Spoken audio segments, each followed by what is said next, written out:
Greetings fellow tank commanders. In this video I'm going to be showing you a game that I played in the Motherland. This is just a decorative version of the T-54 Mod 1. It's a Tier 8 Soviet premium medium tank with regular matchmaking. The game I'm playing is a standard battle on cliff with Tier 10 as the top tier and 2 artillery on each team. For this game I'm platooned up with Tovar 520, who is also in a Motherland, and Cowboy Arizona, who is in the T-54 Mod 1. We have decided to fight in the center of the map, where we can use the ridge lines to be cheeky and avoid taking too much damage ourselves. The Motherland has 6 degrees of gun depression, but the shape of the tank and the fact that it's got good hull and turret armor allows you to peek over ridge lines in exotic ways and find gun depression pretty much anywhere. World of Tanks console recently added the T-54 Mod 1 to their tech tree store, so if you're looking for a fun premium tank to use during this tank madness weekend of Russia versus Germany, then this is definitely a good tank to consider, especially if you're planning on playing in some platoons, because the tactical flexibility of this tank makes it quite deadly in large numbers. I start off the game on my APCR shells, because the penetration of the Motherland's regular AP rounds do struggle against some higher tier tanks. I definitely didn't need them to fight that Skoda, but it's a good idea to have a large supply of them, so that you can always be a reliable damage dealer for your team. Now the spot I'm in here is a very strong position for medium tanks on cliff, and it doesn't matter which side of the map you're on, because you're usually able to get some easy shots in on the tanks down below, and especially when you have teammates down below, which draw the enemy's focus and allow you to get shots on both their hull and turret side armor.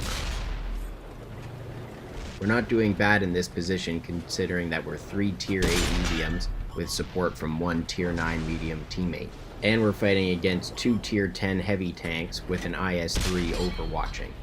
The APCR shells I'm using are definitely helping me provide as much reliable support as possible for my teammates.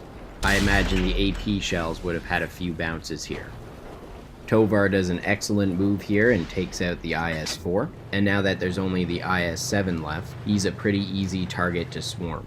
But unfortunately Tovar's luck runs out. The IS-7 gets an 875 damage hit by destroying his ammo rack. Now that I've got the back of this IS-7 though, I can really punish him. A little bit of misleading and I'm able to dodge the IS-7 shot, and booyah, revenge is mine. So in that little skirmish there, my team traded 2 Tier 8 medium tanks and a Tier 9 medium tank for the enemy's 2 Tier 10 tanks. In terms of damage, we dealt 4,600 and received 4,200. It would have been a lot better if that IS-7 hadn't got a lucky ammo racking hit, but it's still a decent trade. My teammates didn't push hard around the lighthouse, so if I had have gone around the back it wouldn't have helped out much and the enemy would have been able to destroy me quickly. So I decided to go help out the other side and try to spot out the artillery as well. It's nice to get that Object 261 out of the way, because a Tier 10 artillery is always a big threat.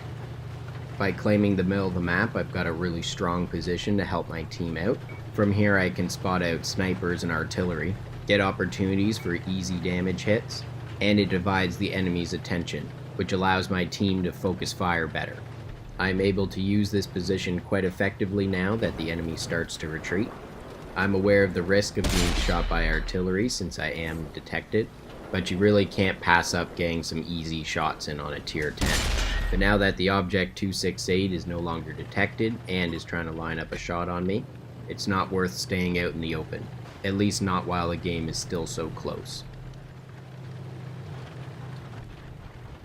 I really wasn't expecting to find the IS-7 there, and I knew that taking this shot meant I was going to take a hit from the Object 268, but it's definitely worth it to be able to take out another Tier 10 heavy tank. And my spotting equipment pays off. I'm able to find the 268 after he shoots and get another Tier 10 kill. It's pretty cool that all 4 of the tanks I've destroyed are Tier 10, 2 IS-7s, an Object 268, and an Object 261.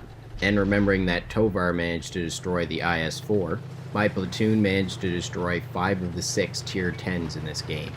I did a little bit of a retreating loop there so that I could avoid the artillery shot, and it pays off so that I'm able to get another damage hit. But that pretty much wraps up the game because all that's left is an IS-3, which my teammates are able to deal with before I get to the action. It was a pretty successful game for being bottom tier, so let's check the post-game stats and see how I did. For this game, I managed to earn 48,000 silver, which is pretty good remembering that I did use a large amount of APCR shells. I also earned 3,002 experience without any multipliers. I dealt 3,559 damage, assisted with 474 damage, and destroyed 4 enemy vehicles. This earned me a Mastery Badge First Class and an Oskin's Medal, which is awarded to medium tank players who destroy 3 enemies or more, who are 2 tiers higher at least. Remember though, with Oskin's Medal, destroying the tier 10 artillery did not count towards this. That's a medal which I'm proud to add to my collection. I placed at the top of my team, earning a base XP of 1,819. I managed to hit 17 of my 18 shots and penetrate 15 of those. I'm happy with those stats, and it definitely helped that I got in some great positioning and was able to use my APCR shells on the tough targets. In terms of crew and module damage this game, I damaged the engine on the Object 261, damaged the gun on the IS-3, injured the gunner on the Object 268, damaged the ammo rack in the IS-4, and damaged the engine in one of the IS-7s. Well, that's all for this video. I hope you enjoyed seeing how much fun you can have with the Motherland or T-54 Mod 1, especially when you're running a platoon. Stay tuned for more awesome World of Tanks videos.